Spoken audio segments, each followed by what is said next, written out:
드디어 12번 테마 입지 선정 이론 고생 많이 하셨는데 학자 마지막 파트로 가도록 하겠습니다. 여기서는 계산 문제도 한 3개 정도를 생각하셔야 됩니다. 일단 첫 번째는 랠리하고 허프. 랠리는 확률 모형 그러고요. 죄송합니다. 랠리는 소멸력 법칙 그러고요.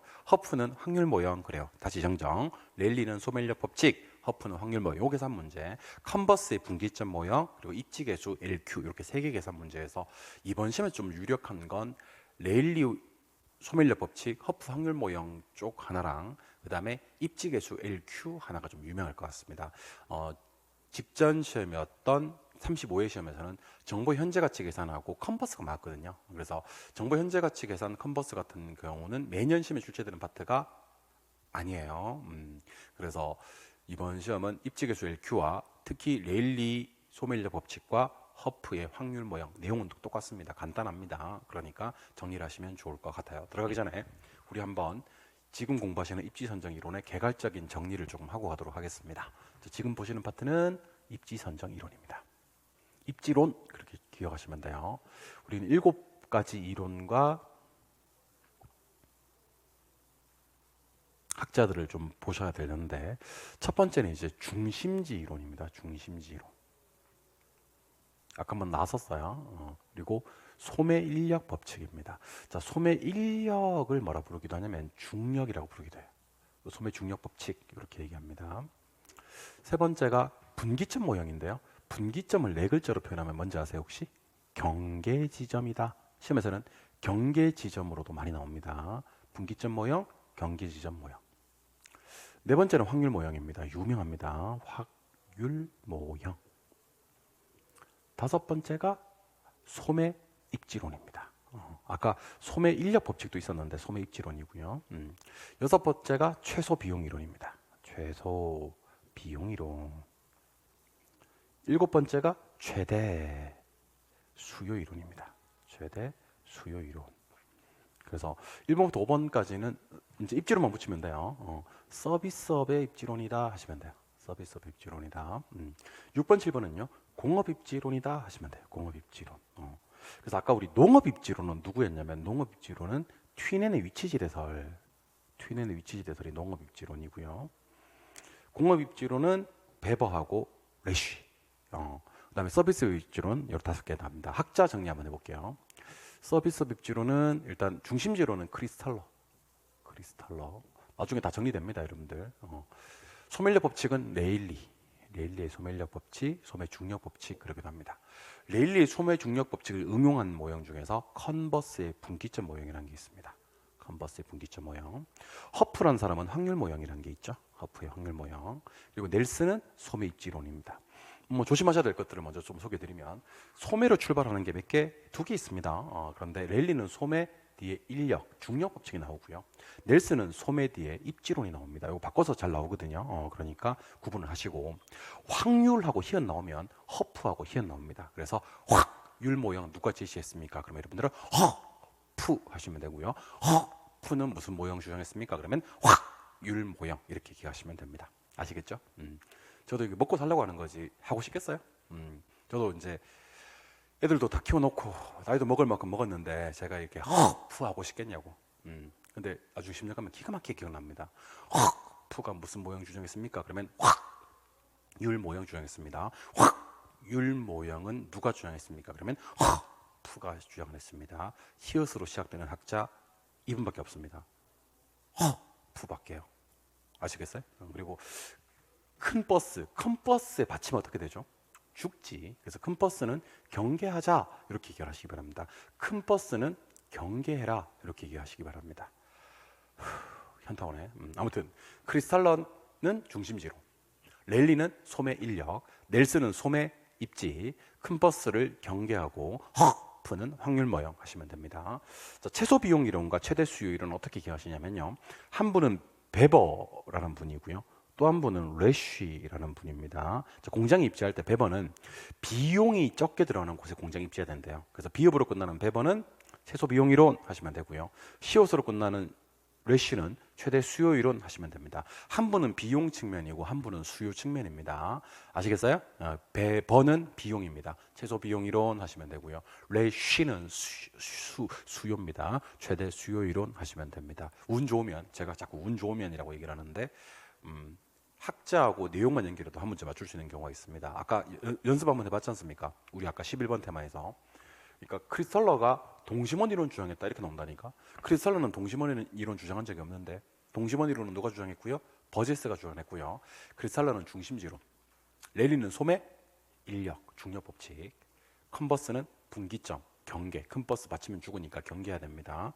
허프는 확률 모형, 넬슨은 소매, 입지, 베버는 최소 비용 이론이고요. 레쉬는 최대 수요 이론입니다. 그럼 지금부터 힘차게 크리스탈러의 중심지론부터 출발을 한번 해보도록 하겠습니다.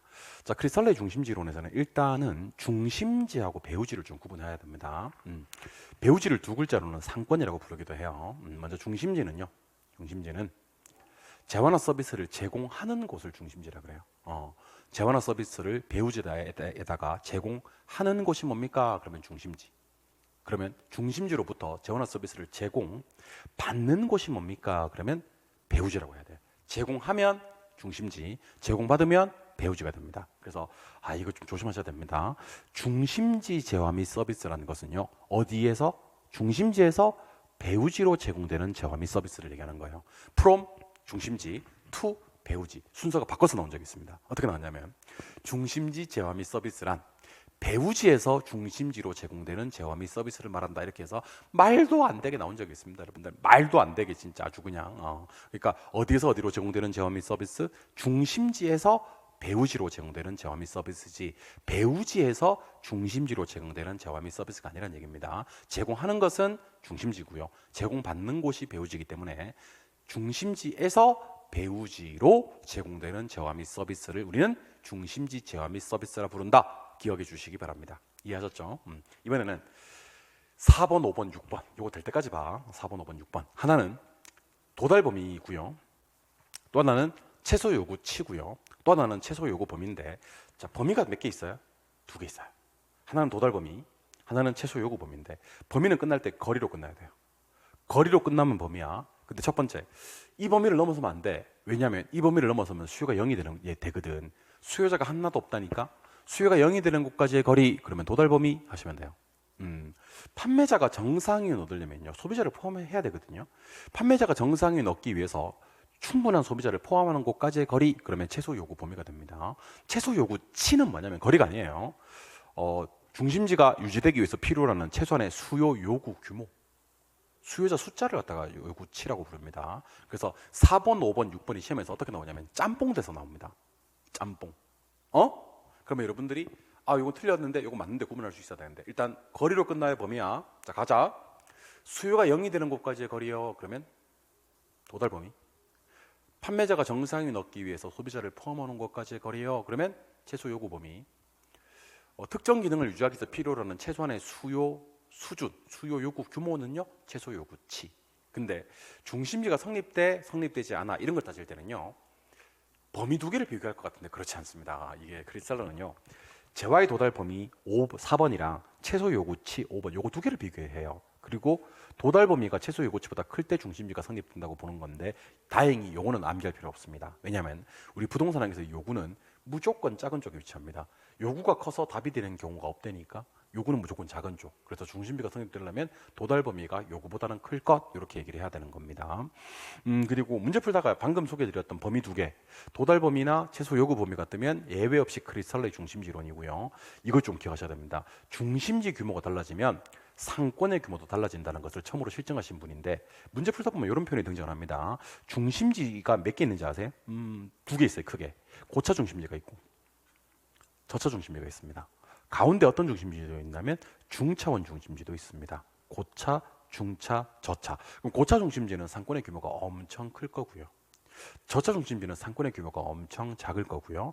중차 중심지는 그 가운데 규모가 아닐까라고 생각하시면 될 거예요. 그래서 중심지 규모가 달라지면 상권의 규모가 달라진다는 것을 실증하신 분이 누굽니까? 그럼 여러분들은 크리스탈러의 중심지론입니다 라고 얘기하시면 되는 거예요. 정리 한번 해보자. 우리 이거 정리하실 수 있습니다.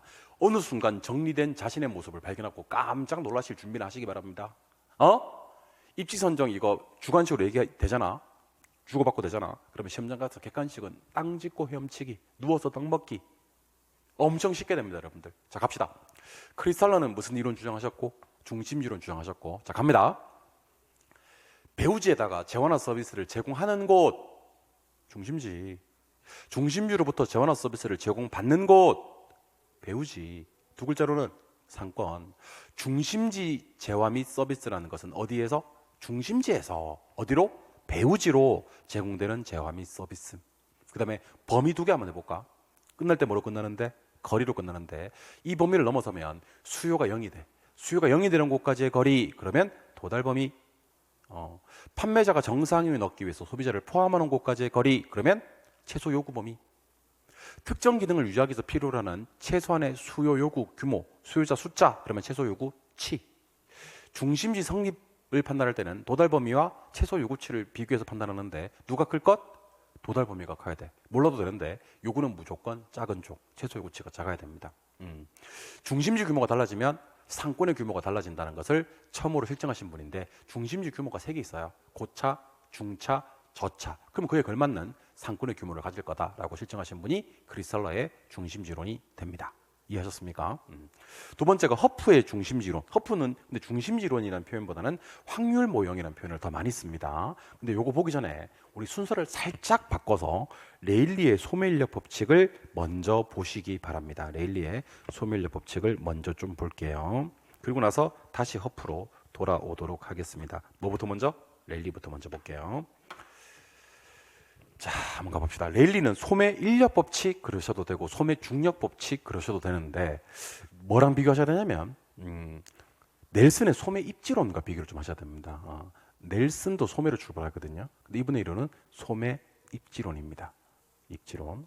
그래서 소매로 출발하긴 하는데, 소매 입지론 주장하신 분이 누굽니까? 그러면 넬슨 이렇게 하셔야 되고요. 소매 인력, 중력 법칙 주장하신 분이 누굽니까? 그러면 레일리 이렇게 하시면 됩니다. 자, A 도시가 보니까 도시가 크지, B 도시가 작지, 그 가운데 C가 있는데 이거 약간 오른쪽으로 더 갔으면 좋겠는데, 두 도시 간의 분기점, 경계는 어디 쪽에 형성됩니까? 라고 물으면요, 항상 작은 도시 쪽, B도시 쪽에 가깝게 형성이 된다는 것을 기억하셔야 됩니다. 작은 도시 쪽에 가깝게 경계 형성. 이유가 뭐냐면, 큰 도시는 영향력의 범위가 세고요, 작은 도시는 영향력의 범위가 약해요. 큰 도시가 많이 끌어당기니까 경계가 나로부터 멀어지는 거고요, 작은 도시는 경계가 가까워지는 거거든요. 그래서 두 도시 사이의 소비자를 끌어당기는 힘의 크기는 어떻게 구해집니까? 그러면 도시 크기에는 비례를 합니다. 인구에는 비례를 하고, 거리 제곱에는 반비례를 합니다. 왜 크기에 비례하고 거리 제곱에 반비례하냐면요, 이게 뉴턴의 만류인력 법칙을 상권 이론에 그대로 갖다 쓴 거예요. 원용했다 그러거든요.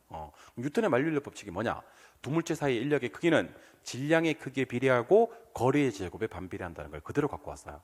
그래서 질량의 크기에 비례한다고 할 수는 없으니까 도시 크기나 도시 인구에는 비례하고 거리의 제곱에 반비례한다, 이렇게 얘기를 했던 거라고요. 이해하셨죠? 그래서 크기는 비례, 거리 제곱에 반비례. 어느 도시 쪽? 작은 도시 쪽에 가깝게 경계 형성, 분기점 형성. 이게 이제 레일리의 소매인력 법칙입니다. 근데 레일리의 소매인력 법칙은 좀 거시적 분석이라고 얘기를 해요. 왜 거시적 분석이냐면 도시 단위로 연구를 했거든요.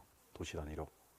좀 이따 허프를 배울 건데, 허프는 A 도시나 B 도시가 소비자를 끌어당기는 힘의 크기가 아니라 A 매장, B 매장으로 갈 확률을 구한다. 그래서 매장 단위이기 때문에 좀 미시적이다라는 표현을 쓰기도 합니다. 이해하셨죠?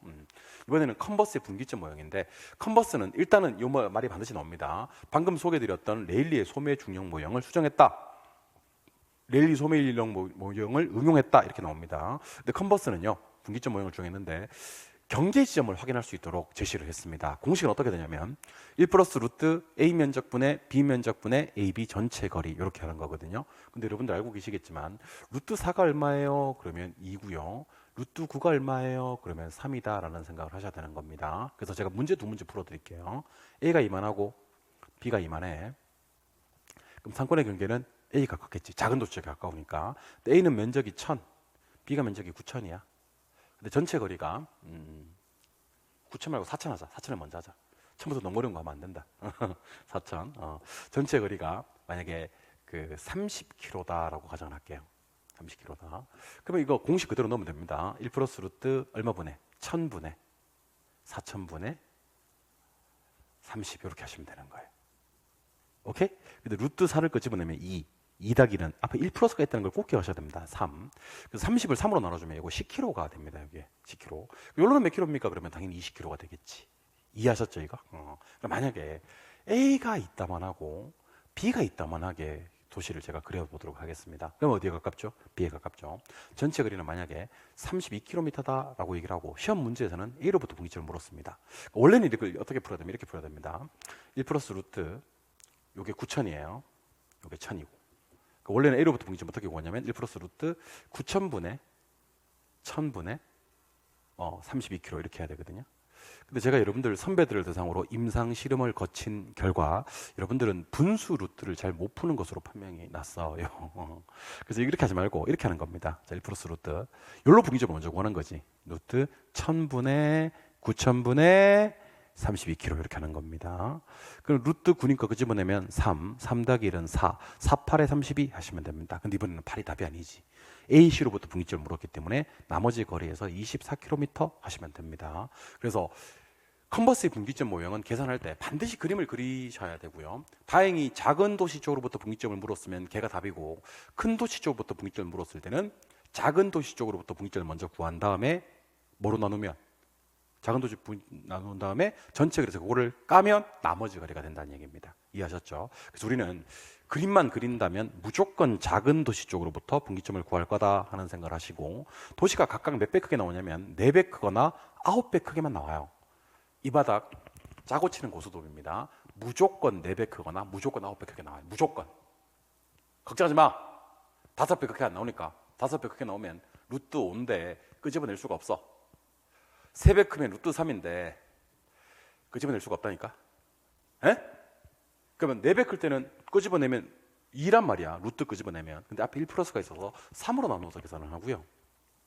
9배가 크면 루트 9를 끄집어내니까 3이지 않습니까? 그죠? 앞에 1 플러스가 있으니까 4로 나누어서 계산한다라고 기억하시면 좋을 것 같아요. 근데 어디까지나 작은 도시 쪽으로부터 분기점을 구하는 거다. 전체 거리를 3 나눌지 4로 나눌지는 판단하시고요. 전체 거리에서 작은 도시 거리를 빼서 큰 도시 쪽으로부터 분기점을 구한다라고 기억하시면 좋을 것 같습니다. 여기까지가 컨버스의 분기점 모형입니다. 근데 공식 하나 기억합시다. 자, 랠리는요, A, B 두 개 도시가 있을 때 A 도시가 끌어당기는 유인력의 길을 어떻게 구하냐면 A 거리 제곱분의 A 면적 그래요. 반비례하는 건 밑으로 내리거든요. B 거리 제곱분의 B 면적 그래요. 분의 A 거리 제곱분의 A 면적 하시면 됩니다. 그러니까 A, B 두 개 도시가 있을 때 A 도시가 소비자를 끌어당기는 유인력의 크기는요, A 거리 제곱분의 A 면적 플러스 B 거리 제곱분의 B 면적 분의 A 거리 제곱분의 A 면적 하시면 된다는 것을 꼭 좀 기억을 해두시기 바랍니다. 물론 나중에 실전에 가서 계산 문제 풀 때는요, 거리는 거리끼리, 면적은 면적끼리 약분도 가능합니다. 약분해서 풀기는 할 건데 지금은 공식이 더 중요한 거니까 A 거리 제곱분의 A 면적 플러스 B 거리 제곱분의 B 면적 분의 A 거리 제곱분의 A 면적이다라고 기억을 하시고, 다시 우리 앞에서 넘어왔던 허프로 가도록 합니다. 허프. 좀 이따 하자 그랬죠. 허프는 확률 모형을 주장했고요. 이분 이론에서 특이하게 나오는 게 뭐냐면 실측거리뿐만 아니고 시간거리를 강조했고요. 그 다음에 효용이란 관점을 가지고 왔습니다. 그래서 시간거리나 효용이란 말이 뜨면 예외 없이 허프로 가요. 예외 없이. 이 얘기를 처음 하신 분이거든요. 이분이. 그리고 얘는 매장 단위로 바꿨습니다. 도시 단위가 아니라. 그러니까 그 랠리에 따르면 A 도시가 소비자를 끌어당기는 유인력, B 도시가 소비자를 끌어당기는 유인력이라고 했지만 허프는 A 할인점, A 매장, B 할인점, B 매장 단위로 연구했습니다. 근데 이 확률은 3개 때문에 결정이 된대요. 첫 번째는 점포수, 중요합니다. 점포와의 거리, 그리고 점포 면적입니다. 그래서 확률은 뭐 때문에 결정이 됩니까? 그럼 여러분들은 수거면 하셔야 됩니다. 뭐라고요? 수거면, 점포수, 점포와의 거리, 점포 면적. 그리고 랠리가 도시 단위로 얘기했던 걸 허프는 매장 단위로 연구를 합니다. 그래서 매장 면적에는 뭐예요? 그러면 비례하고요.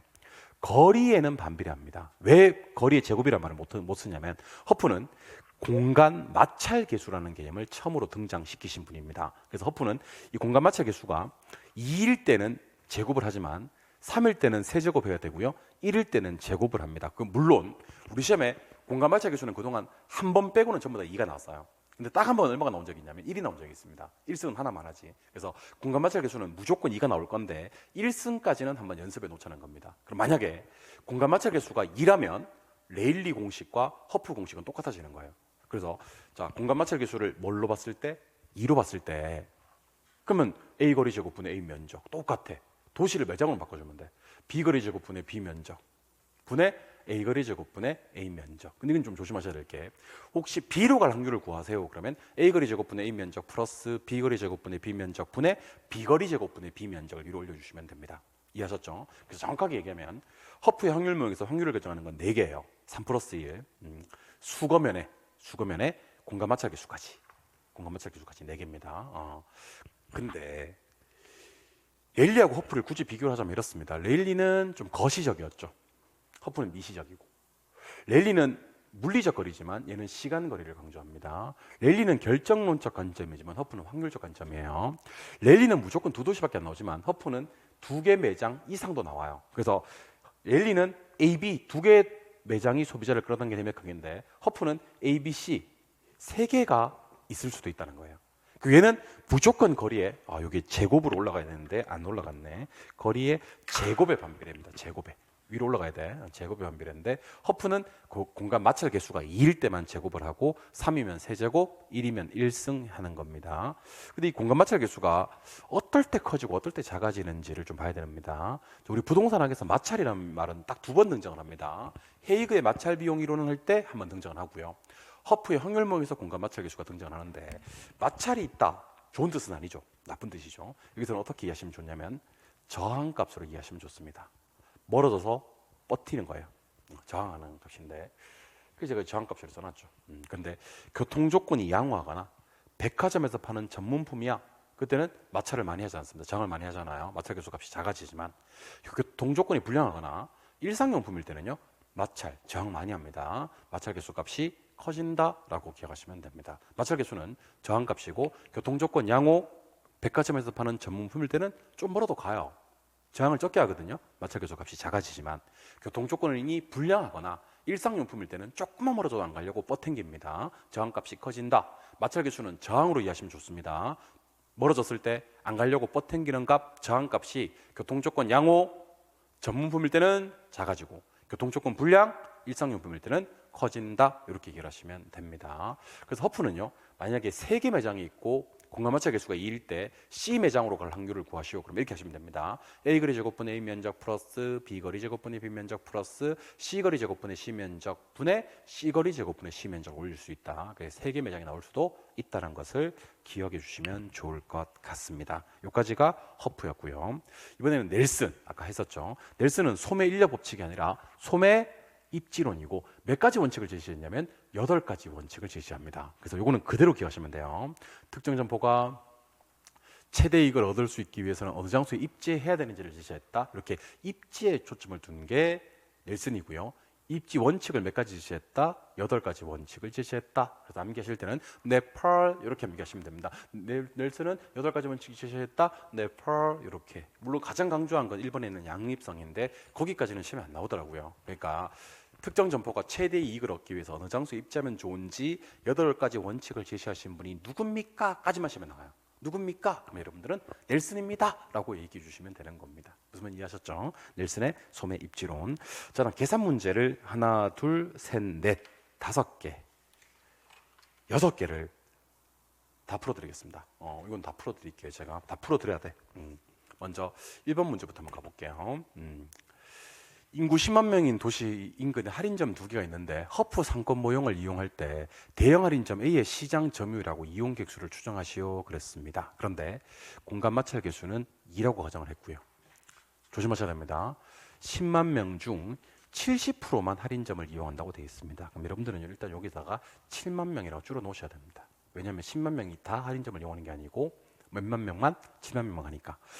끼리끼리 약분이 가능합니다. 거리는 거리끼리, 면적은 면적끼리 약분이 가능합니다. 요거는 5로 약분하면 5, 1은 5, 5, 20. 요거는 거리입니다. 면적은 1000으로 약분하면 이렇게 약분이 되고요. 5로 한 번 더 약분이 가능하죠. 5, 1은 5, 5, 4, 20이 됩니다. 그럼 거리는 제곱을 해야 됩니다. 공간마찰 계수가 2니까 1의 제곱분의 1, 2의 제곱입니다. 4분의 4, A로 갈 확률입니까? 그러면 1의 제곱분의 1 하시면 됩니다. 요거 1, 요것도 1, 요것도 1입니다. 그럼 2분의 1이 나오기 때문에 50%가 나와요. 근데 조심하셔야 됩니다.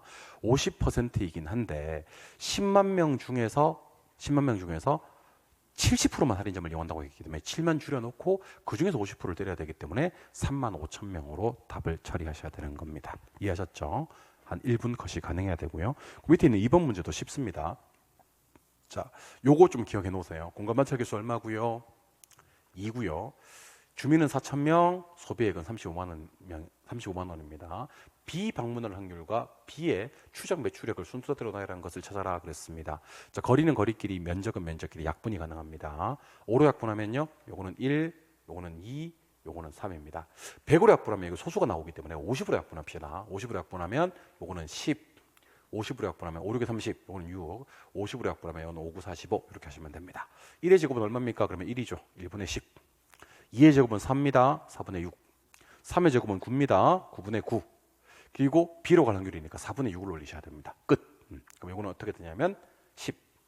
요거는 1.5. 요거는 1. 요거는 1.5. 계산기 꺼내가지고요. 1.5 나누기 12.5를 때려주시는 겁니다. 1.5 나누기 12.5를 때려주시면 0.12가 뜰 겁니다. 맞아요?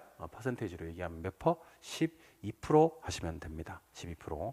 여기다가 0.1에다가 곱하기 아까 나왔던 숫자 있었죠? 얼마? 4,000명. 곱하기 4,000명. 곱하기 얼마요? 35만 원 이렇게 해주시면 됩니다. 그 는 때려주면 1억 6,800만 원이 됩니다. 퍼센테이지는 12%. 이론하고 금액 곱하니까 1억 6,800만 원 해서 답은 12%와 1억 6,800만 원이 됩니다.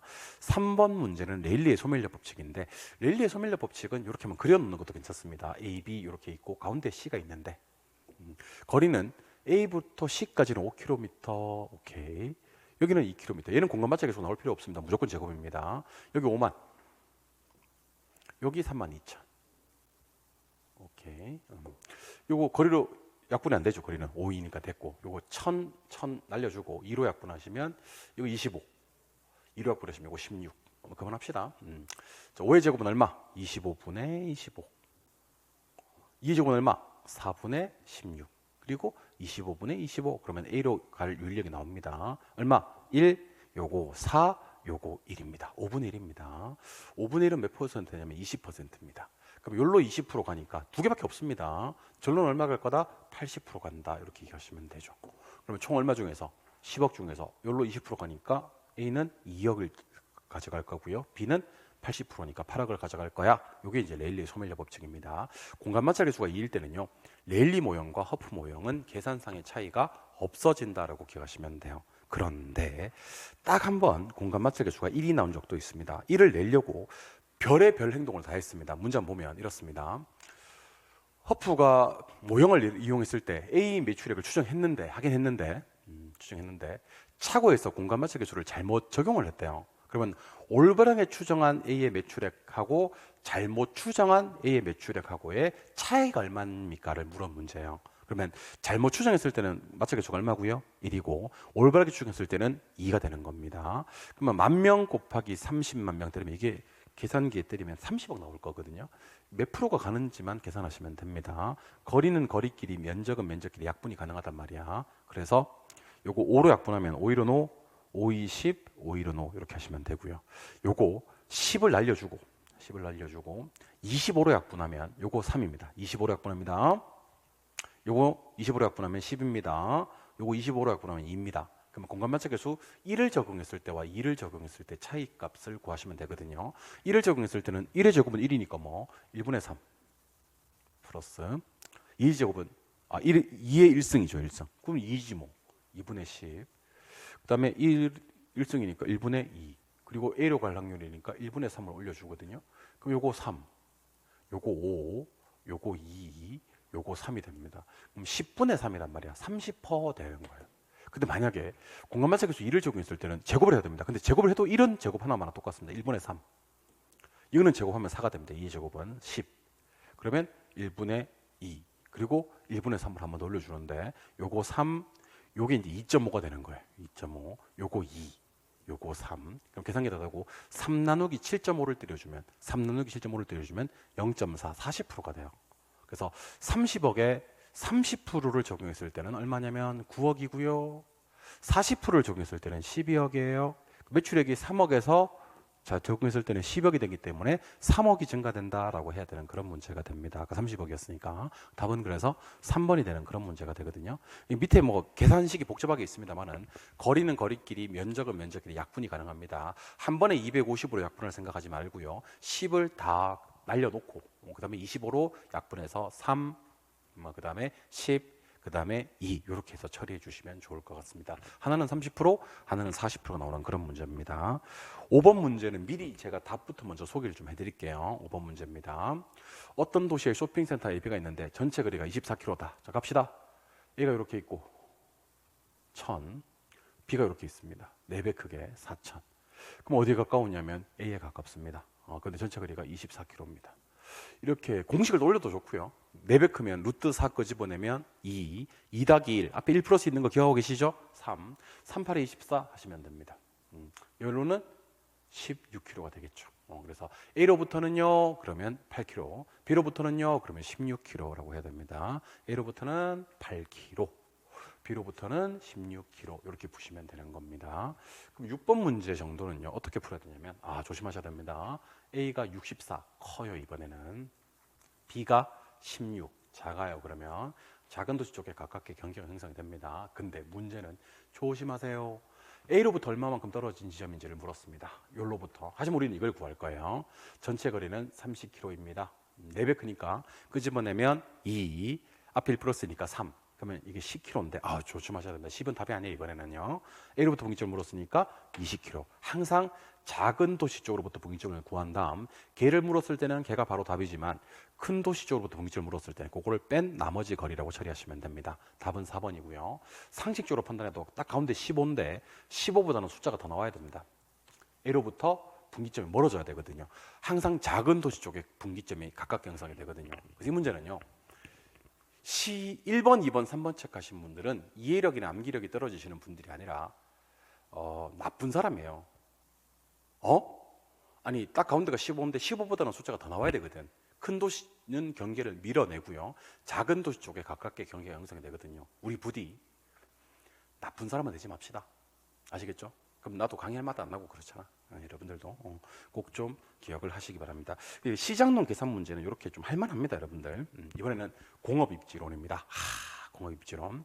자, 베버라는 분은요, 최소 비용 이론 주장했습니다. 일단 강조한 게 3개입니다. 운송비, 노동비, 집적이 요거 3개 고려했거든요. 요걸 고려했을 때 비용이 최소화되는 지점이라고 해야 됩니다. 정말 조심하셔야 될 게 각 요인이 최소화되는 지점 그러면 틀려요. 왜냐하면 앞에 2개 운송비와 노동비는 최소가 좋거든요. 근데 집적이익은 큰 게 좋아요. 그래서 3개 다 최소 그러면 안 되고 앞에 2개 최소 뒤에 건 높은 곳 하든지 아니면 이걸 고려했을 때 그냥 비용이 최소라고 해야지 각각의 요인이 최소 그러시면 안 됩니다. 근데 여기서 막 제일 강조한 게 뭐야? 그러면 어쨌든 수송비를 제일 강조합니다. 이 노동비, 지적이익보다는 운송비. 수송비는 2개에 비례합니다. 무게하고 거리에 의해서 비례를 하고요. 가장 강조한 게 수송비이기 때문에 등비용할 때 등자가 같은 등자인데 입지점을 바꿔도 괜찮아요. 근데 뭐는 동일한 지점을 연결한 선이냐면 수송비 부담액이 동일한 지점을 연결한 선입니다. 수송비 및 노동비 그럼 또 틀려요. 뭐만 동일하면 되냐면 수송비만 동일하면 돼요. 등 비용선 할 때. 그리고 이분은요, 베버 이분은 원료지수라는 개념을 가지고 와서 원료지수가 뭔지 알려드릴게요. 원료지수는요, 국지 원료 중량을 제품 중량으로 나눈 값입니다. 항상 지수는요, 지수 앞에 있는 말을 분자로 올려요. 그럼 지수가 1보다 크다는 얘기는 뭐가 무겁다? 원료가 무겁거든요. 원료가 무거우면 원료지향형 산업이에요. 그럼 제품이 무겁다 그러면 시장지향형 산업이고요. 그래서 원료지수라는 개념을 가지고 와서 원료지수가 1보다 크면 원료지향이고 제품이 더 무거우면 시장지향형 산업이라는 것을 처음으로 밝혀내신 분이 베버의 최소비용 이론입니다. 그래서 제가 아까도 강조했습니다만은 수송비, 운송비, 교통비 강조하신 분은 튜에베의 튀네는 위치지대설에서, 헤이그는 마찰 비용 이론에서, 베버는 최소 비용 이론에서 각각 수송비를 강조했다. 기억하시기 바랍니다. 다 수송비 강조해서 하신 내용입니다. 그에 반해서 레시는 최대 수요 이론을 주장하셨는데, 최대 수요 이론은 말 그대로 수요 측면입니다. 그러니까 베버가 비용이 최소화되는 곳에 공장이 입지하자고 얘기를 했다면, 레시는 많이 팔아먹을 수 있는 곳, 시장 확대가 가능한 곳에 공장이 들어가자라고 주장을 했어요. 그래서 우리 여러분들이 혹시 회사 다니고 계신 분들이라면 우리 회사 사장님이 베버인지 레시인지를 한번 판단해 보는 것도 좋을 것 같아요. 첫 번째, 베버 같은 사장님 어떤 사장님이냐면요, 자꾸 출력할 때 이면지 쓰라고 해. 에? 비용을 줄여야 된다는 거야. 커피 믹서를 하루에 3개 이상 못 먹게 하는 거야. 종이컵 쓰지 못하게 하는 거지. 응? 그리고 탕비실에 이렇게 자꾸 너무 많이 이렇게 하면 경리한테 뭐라고 하냐면, 저기 간식 이제 사 먹지 말라고 하고, 여기 짠돌이 같은 사람을, 우리는 사장님을 베버 같은 사장님 그렇게 얘기를 하는 겁니다. 아시겠죠? 근데 레시 같은 사장님 어떤 사장님이면 비용을 안 아껴. 대신에 야, 너네 영업 많이 해서 많이 팔아와. 많이 팔아와. 우리 회사 물건을 갖다가 많이 팔아먹을 수 있어야 돼. 즉 수요를 많게 해서, 많이 창출해서 많이 팔아먹어서 시장 확대를 많이 해서 이윤을 극대화하자라는 게 레시의 최대 수요 이론이 되는 겁니다. 여러분들이 직장생활 하신다면 우리 사장님 베번지 레시인지 한번 판단해 보고 그 사람 얼굴을 떠올려 주시면, 우리 저 과장님은 레시 같은 분이고, 우리 부장님은 베버 같은 분이고, 우리 사장님은 베버 같은 분이고, 그렇게 생각하시기 바랍니다. 아시겠죠? 주로 베버 밑에 계실 확률이 높아. 그래서 회사 못 다니게 있어서 이 공부 시작하는 거지. 다 알고 있어 내가. 깜짝 놀랐지 지금. 아무튼 비용을 줄이자. 최소 비용 이론. 많이 팔아먹자. 수요가 많은 곳에 가자. 레시의 최대 수요 이론. 이렇게 구분해서 정리하시면 좋을 것 같아요. 그 다음에 원료지향형 산업과 시장지향형 산업이 있는데, 제가 체크하는 것만 좀 체크를 하세요.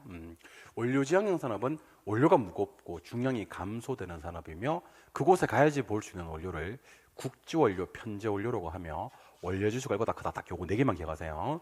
원료가 무겁고요, 중량 감소 산업이고요, 편제 국지 원료를 많이 쓰고요, 원료지수가 이보다 크면 원료지향이고요. 반대로 제품 중량이 더 무겁다, 제조 과정에서 중량이 증가된다, 어디서나 볼 수 있는 보편 원료를 많이 쓴다, 원료지수가 이보다 작다, 그럼 이거는 시장지향형이 됩니다. 그래서 옛날에는 이런 것들이 시험에 많이 나왔기 때문에 자세하게 설명드렸었는데, 초초 요약 과정에서는 결론만 좀 소개해 드릴게요.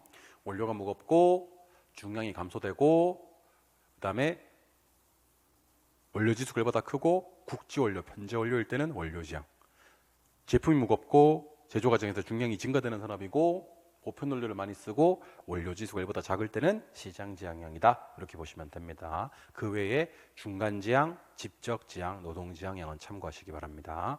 이번에는 입지계수라고 해서 LQ를 구하는 것에 대해서 좀 소개를 해드릴 겁니다. 일단 LQ 이놈이 1보다 크면 기반산업이에요. 기반산업, 1보다 크면.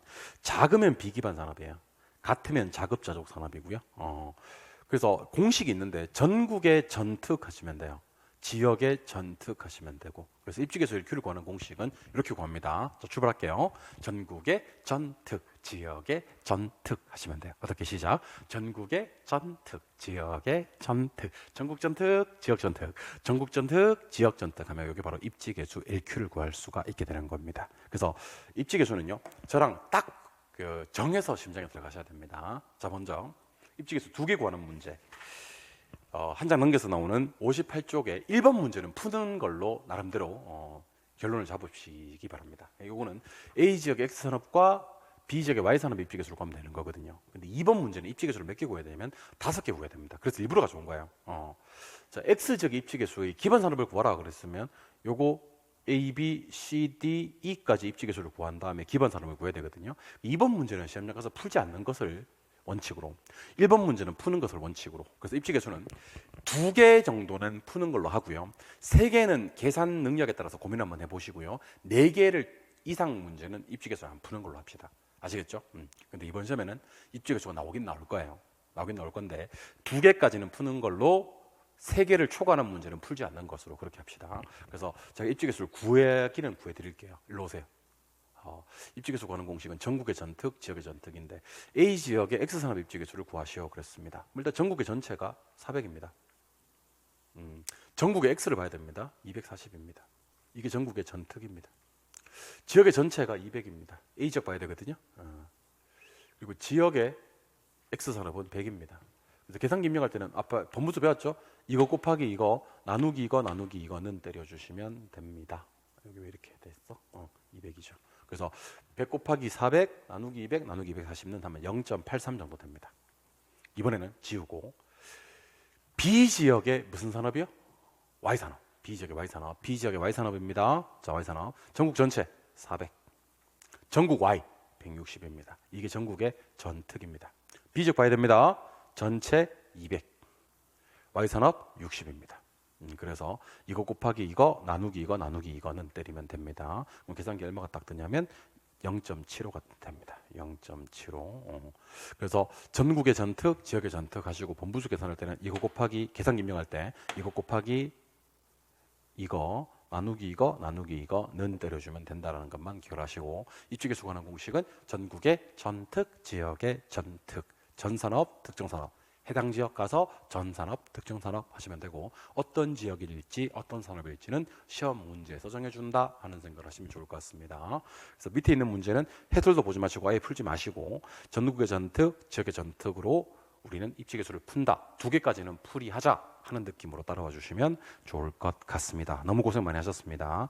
여기까지가 부동산 시장론이었고요. 우리 부동산 여기 보시면 나오는 정책론은요. 우리 다음 수업에서 이어서 가도록 하겠습니다. 이번 영상 부동산 입지 선정 이론이었고요. 혹시 이해가 안 되는 부분이 있다면 2번, 3번 반복해서 보셔야 됩니다. 왜냐하면 출제 가능성이 100%짜리이기 때문입니다. 그리고 영상을 다 듣고 나시면 우리 꼭 해설 끝판왕 기출문제, 핵극기 기출문제도 병행해서 같이 진행하시면 실력 향상을 빠른 시일 내에 도모하실 수가 있다는 것도 아셨으면 좋겠습니다. 다음 영상에서는요. 부동산 정책론 가지고 우리 테마 4개입니다. 정부의 시장 개입, 각종 부동산 정책, 임대주택 정책, 조세 정책으로 찾아뵙는 시간 갖도록 하겠습니다. 아시겠죠? 우리는 다음 영상에서 만나요. 초초의학이었습니다. 안녕.